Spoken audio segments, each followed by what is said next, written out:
Hi, I'm Bethany and I'm a city girl from Brisbane, coming out here to the country to visit my Oma and her husband Rolly. I came up here with Mum and Dad. We've come up here just to visit Oma and the farm, get away from the city, and it's just been a lovely time just to get away for a weekend. Yeah, well, I saw the tractor and I've never driven one before, so Rolly thought he'd teach me and there I go.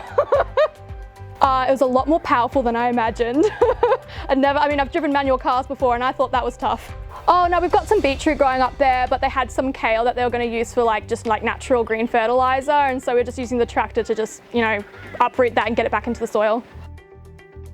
I graduated school last year, just trying to work, save up money as much as I can, and I'll be going into studying next year.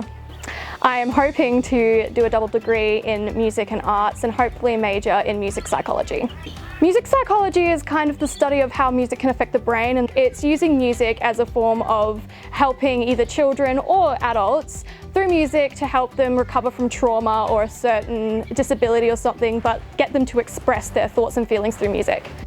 Music has always been part of my life. I've been composing ever since I was little tiny girl, and I think composition is something I'll always do as a hobby, but I wanted to do something a bit more practical to help others through my music, and someone suggested musical therapy and I was like, yeah. So last year I did music extension, which is music extension at my school, and it's a very high standard music class where you major in something, that being musicology or performance or composition. And as I said, I've been composing for a long time, so I majored in composition and I did 2 pieces throughout the year, both of them being, I used an orchestra, but not a full symphony orchestra, just the strings and the woodwinds as much as I could, and one of them was actually performed live, the other was just played over the system that I used. But yeah, it was something I'm really proud of, big achievement. What did Mum and Dad say about my compositions? Yeah, composition, so they go, nah, she does that all the time. Pretty much, no. No, they know that I've been composing for so long. They've heard me at the piano, they've heard either the beautiful tinkering or the angry hammering. So when it actually comes to hearing my composition live, they had never heard it played by an orchestra. So that was pretty special, but they had heard the composition from its very early stages. So seeing it performed live was pretty special. So do that again, Mum, what happened? Oh, she cried, never mind. I've got no idea really where I'm going, but that's not a bad thing because there is time to figure things out, and if you're really passionate about something, no matter where you go, you'll eventually fall back to that passion, and you just gotta pursue it, you just gotta do it. I think the biggest challenge that I have come across is dealing with my inner self-critic. I'm very hard on myself, always have been, but especially in the high school years, I could get myself down in a real bad place, and that really affected my mental health and also the relationships that I had at school.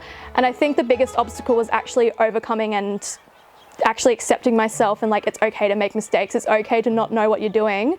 But, considering those self-obstacles that I had to come across, looking back, I really did achieve a lot, and I should be proud of that. And I am, looking back. Give me a tissue. Oh my God, my whole body, Oh, really? Before you go, I would love for you to meet my parents and my Oma, so come on in. And Rolly. And Rolly, of course. Well, Rolly doesn't want to, but he's But I'm forcing him to. So come on, Rolly. This is my home away from home. So while we're standing there, so just tell us, Mum, so how proud of you of this girl? I am so very, very proud, more than she wants me to be. Oh, that's it. And what about you, Dad? Yeah, very much the same. I play the sort of the dad critic role, which I get plenty of punishment for, but hey, we've all got to have a place in the universe. And I get to see all the videos and things that come up from the proud mum, so then I charge them off to other people that I want to see my granddaughter, who I'm proud of as well. And then Rolly, having her out here today and teaching how to drive the truck, how does that make you feel? I'm very proud as well. Embarrassed. Never embarrassed, that's for sure. Well, that's all right. So then we'll just say goodbye from the family and Yes. yeah, have a good time. Bye-bye. Bye from the family. Bye.